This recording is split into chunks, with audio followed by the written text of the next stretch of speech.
Les micro-ondes, un podcast imaginé et produit par Cyril Ardo. Salut Anaëlle. Salut. Merci beaucoup d'être dans le podcast. Je suis très content de t'avoir, on va pas se mentir. On te connaît pour une vidéo qui a pas mal tourné. On te connaît pas que pour ça, mais on te connaît en partie pour une vidéo qui a pas mal tourné pendant le premier confinement. Et c'est pour ça que je me suis dit, il faut que je t'invite. Parce que t'as fait ce buzz pendant le confinement. Je vous avoue un truc, j'arrive pas à contrôler ma voix off de journaliste qui commente toutes les images de cette manière. C'est hyper chiant parce que moi, voilà, je parle et tout à coup, c'est le drame. Ça me fatigue. La fatigue. Un des symptômes du Covid-19 qui sévit actuellement dans le monde entier. Ouais, c'est mon petit rituel d'être là pendant les confinements, visiblement.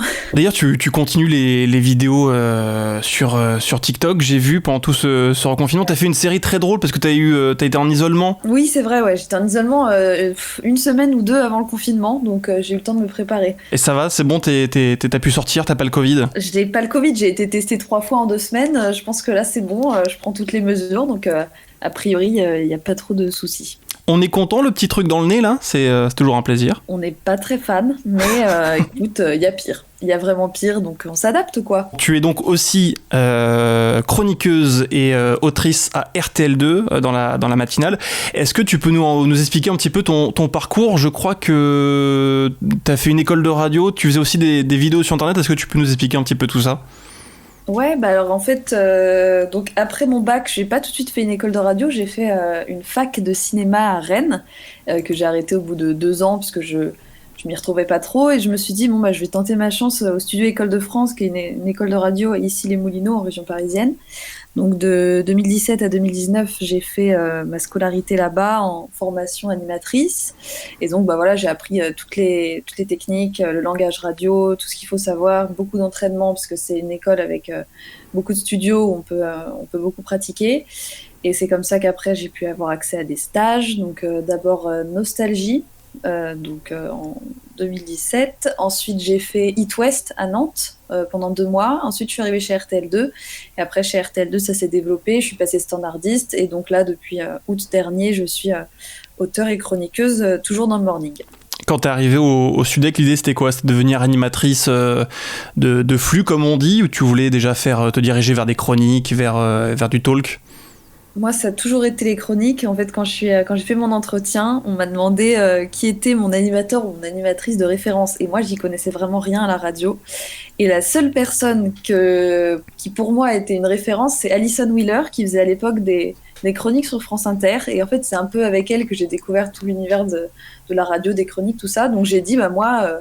j'aimerais bien faire ce que fait Alison Wheeler, c'est-à-dire de la radio, mais aussi pourquoi pas de la télé, pourquoi pas du cinéma, j'aimerais beaucoup. Donc voilà, en gros c'est ça. C'est ce que tu fais maintenant. Tu fais aussi en parallèle plein de petites vidéos, on le disait, sur TikTok. L'idée c'est quoi? C'est aussi d'être présente un peu sur tous les supports, de toucher des gens qui écoutent la radio, des gens un peu plus âgés, des gens aussi plus jeunes qui se dirigent vers YouTube, TikTok, etc.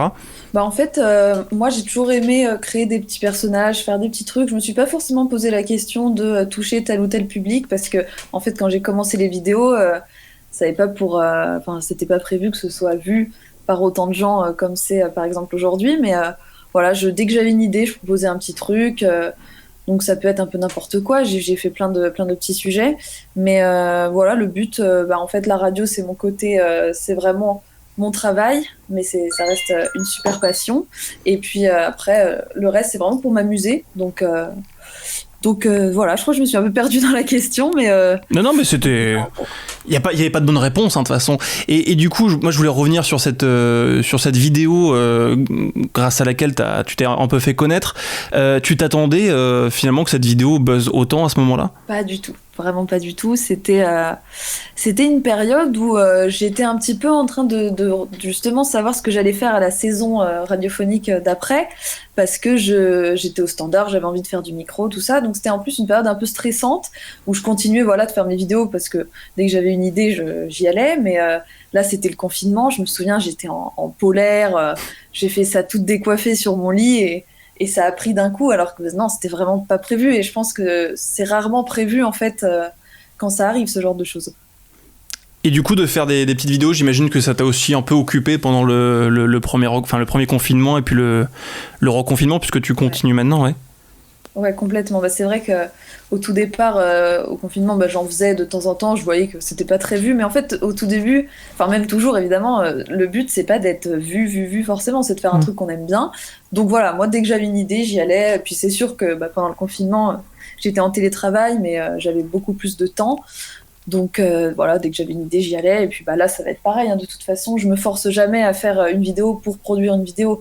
Mais comme là, c'est sûr que je vais travailler le matin, je suis chez moi à midi, je sors plus après, je vais avoir plus de temps, donc ça va être à peu près le même schéma, je pense. Bon, et si on parle un petit peu de radio maintenant, comment ça se passe la matinale de RTL2 ? Ça se passe très très bien, l'équipe est géniale, je suis très très heureuse d'être avec eux encore pour une nouvelle saison. Ce que je disais, c'est que la matinale, c'est un rythme assez particulier parce qu'on se lève quand même assez tôt, mais il y a ce côté, on est la petite team tous ensemble tous les matins, donc ça rapproche vachement, c'est une sorte de famille, donc c'est vraiment un environnement de travail super agréable, donc j'aime beaucoup travailler avec eux. Vous êtes tous en présentiel en ce moment ou il y a de la radio à distance avec des applications, des choses comme ça, vous êtes tous... À l'antenne, on est tous en présentiel, après il y a des membres de l'équipe qui sont en télétravail, mais pour le moment, on est tous à l'antenne, ouais. T'as pu tester un petit peu la radio distanciée ou pas, toi, pendant le premier confinement ou même pendant ton isolement un petit peu avant le reconfinement ? Ouais, alors pendant le premier confinement, j'étais standardiste, donc je n'avais pas de micro. Par contre, pendant l'isolement, ouais, j'ai fait une chronique à distance. Alors c'est déstabilisant, c'est particulier parce que évidemment, on entend le retour, mais on n'a pas les animateurs en face de nous. Il n'y a pas cette essence. Cette ambiance dans le studio, enfin c'est vraiment très très différent. Donc nous, ce qu'on faisait, c'est qu'on se mettait en zoom en simultané sur l'ordi, comme ça au moins on se voyait. Il y a même un mini décalage, c'est assez déstabilisant, mais ça reste un bon moyen quand même de pouvoir rester à l'antenne. Toi, du coup, tu fais une chronique un peu sur le ton de l'humour. Tu as le sentiment que de faire rire les gens en cette période franchement pas drôle, ça prend plus de sens que d'habitude encore ? C'est vrai que je me suis pas forcément posé la question. Ça, je me la pose plus sur les réseaux sociaux parce que j'ai plus de retours sur mes vidéos, par exemple sur Instagram, je vais avoir plus de messages et là je reçois pas mal de messages de gens qui me disent justement merci de nous faire rire en cette période, tout ça. Avec la radio c'est différent parce qu'on a moins ce côté échange avec les gens, même si les gens nous suivent aussi parfois sur les réseaux sociaux, mais évidemment quand j'écris je me dis je veux faire rire le plus possible, donc c'est vrai qu'en plus en cette période c'est encore plus agréable quand on sait qu'on fait rire les gens, quoi. D'ailleurs, je me demandais, parce que je regardais un petit peu tes réseaux là, pour préparer l'émission, et j'ai l'impression que beaucoup de gens qui te suivent sur TikTok, sur Instagram, etc., ne savent pas forcément que tu fais de la radio en plus. C'est vrai. C'est vrai, je m'en rends compte assez souvent. Par exemple, quand je poste une vidéo sur TikTok et que je mentionne le fait que je travaille à la radio, j'ai beaucoup de gens qui disent « Ah bon, tu travailles sur quelle radio ?» tout ça. Mais du coup, c'est pas inintéressant parce que ça peut faire une espèce de rencontre entre les gens où les gens vont se dire « Ah bah, elle travaille à la radio, peut-être que je peux écouter. » Et puis, si dans l'autre sens, je mentionne éventuellement mes réseaux sociaux à la radio, si par exemple Grégory ou Justine, qui anime la matinale, mentionnent mes réseaux, les gens aussi peuvent se dire « Ah bon, elle fait des vidéos. » Et puis voilà, ça peut se faire un petit croisé comme ça. Après, je sais pas exactement ce qui se passe dans la tête des gens. Et du coup, t'es autrice aussi dans la matinale. Ça consiste en quoi, en fait, autrice en radio ? Alors moi, de mon côté, parce que je pense que ça dépend vraiment des émissions, moi, souvent, on m'envoie des sujets que je vais rédiger. Donc, ça peut être un petit sujet. Souvent, c'est des trucs un peu... comment dire, feel good, un truc un peu sympa qui vont raconter à la radio, je vais le rédiger, ou ça peut être une petite chronique qui sera pas lue par moi, mais pas le même genre de chronique que moi je fais, parce que moi c'est une sorte d'humeur que je fais, donc ça aussi j'écris mes chroniques, et donc j'écris surtout des sujets, puis je peux aussi trouver des blagues, par exemple dans l'éphéméride ou ce genre de choses, et en fait je ne suis pas toute seule, donc je travaille avec 2 autres personnes qui sont aussi auteurs, donc dont un chroniqueur sniper dans l'émission et l'autre qui est aussi chroniqueur et qui gère les réseaux sociaux. Et donc on travaille en fait tout le temps ensemble. Et du coup en ce moment le travail il se fait en présentiel ou c'est du boulot que tu fais chez toi après l'après-midi ? Comment ça se passe la préparation d'une matinale comme RTL2 ? Comment ça se passe du coup en reconfinement ? Et ça dépend. C'est-à-dire que on va être là à 5h30, moi j'arrive à 5h30. l'émission se termine à 9h30. En général, je reste un petit peu, donc je reste tout le temps un petit peu après l'émission. Je commence à regarder un peu pour le lendemain, mais c'est vrai que certains sujets, je les prépare plus tard dans l'après-midi. Par exemple, les sujets dont je parlais, que je prépare pour l'émission, en fait, je les ai le jour même en arrivant à la radio, 5h30, je vois que j'ai des sujets, je les rédige pour dans 1 heure, quoi. Mais sinon, mes chroniques à moi, souvent je les écris chez moi, ou dès que j'ai autre chose à écrire, souvent je le fais de chez moi, ouais. Surtout en ce moment, c'est vrai qu'on évite de trop traîner dans les locaux dès qu'on a fini, donc en ce moment je bosse pas mal de chez moi, ouais. Et pour écrire, tu t'inspires de ce qui se passe dans le monde, tu suis un petit peu, j'imagine, ce qui se passe dans l'actu. Ouais, oui, c'est sûr, de toute façon, je pense qu'en plus, quand on est dans les médias, tout ça, on est un peu obligé d'être à fond toujours dans l'actu. Même si je voulais pas être dedans, je pense que je serais obligée, parce qu'en plus on a des flashs toutes les demi-heures, tout ça, on est toujours informé. Moi, ça dépend. Pour mes chroniques, en tout cas, je fais une chronique qui s'appelle Les Tutos, où je vais donner des conseils sur des trucs. Et évidemment, c'est très second degré, parce que je donne des conseils sur des choses où moi-même, je ne les applique pas. Donc, il y a un peu ce côté, la fille qui a 22 ans, qui n'a pas vraiment d'expérience sur la vie, essaye d'instruire des gens qui ont peut-être 40 ans, 45 ans. Et souvent, je m'inspire de ma propre vie. Par exemple, j'en avais fait un tuto comment bien dresser son chien, et je racontais un peu moi ce qui m'était arrivé avec mon chien ou des choses comme ça. Donc en fait, c'est toujours des conseils à ne pas suivre, mais je peux aussi m'inspirer de l'actu pour mon sujet, par exemple. Enfin, ça dépend. Ça dépend vraiment du sujet, quoi. Le chien d'ailleurs qui s'appelle Isoire, c'est ça ? Non, en fait, mon chien s'appelle Iroise, comme une mer, la mer d'Iroise en Bretagne. Et alors, je me fais tout le temps vanner parce que tout le monde dit que ce n'est pas un prénom. Enfin, si, il y en a qui aiment bien, mais de toute façon, c'est pas moi qui ai choisi, donc je me dédouane comme ça. J'ai cru voir aussi que vous faisiez un peu de télé maintenant sur W9. Ouais, c'est ça exactement. Donc nous, la matinale radio diffusée de 6h à 9h30, et sur W9, on y est de 7h à 9h tous les jours, enfin, du lundi au vendredi. Et globalement, l'expérience télé, ça se passe comment pour toi ? Eh ben, en fait, ça change pas grand-chose sur le moment, parce que en fait, nous, on a toujours été en radio filmée dans tous les cas. Donc avant qu'il y ait W9, on était diffusé en direct sur RTL2.fr, sur Sisplay. C'est les mêmes caméras qu'il y a dans le studio. Donc vraiment, il y a très peu de changements à l'intérieur même du studio. En revanche, faut quand même faire attention à ce qu'on fait. Voilà, faut toujours essayer d'être mobile, de faire des choses entre les titres, par exemple. Enfin, pendant les titres, quand il y a une musique qui est diffusée, il y a le clip qui est diffusé en simultané sur W9, on nous voit quand même à l'image. Donc on essaie de trouver des petites activités, des choses à faire, et pas rester en plan sur nos portables autour de la table. C'est ce qu'il faut pas faire pour le coup, parce que je pense que ça doit être très très ennuyeux à voir pour les gens qui regardent. Et ça veut dire que du coup vous êtes maquillé, peut-être qu'il faut faire gaffe à comment vous vous habillez aussi pour la télé ? Alors, on n'est pas maquillés, donc on se maquille nous-mêmes, en tout cas pour les filles. Je pense que les garçons ne se maquillent pas. Ouais, après, pour les vêtements, c'est un peu comme partout, je pense, éviter les marques. Mais on n'est pas non plus, c'est pas très très strict. Enfin, on s'habille convenablement, quoi. Après, je pense qu'il n'y a personne dans l'équipe qui s'habillait super mal, personne venait travailler en jogging, tout ça. Donc ça change pas trop non plus. Tu n'as pas le plaisir de venir faire tes matinales en pyjama ?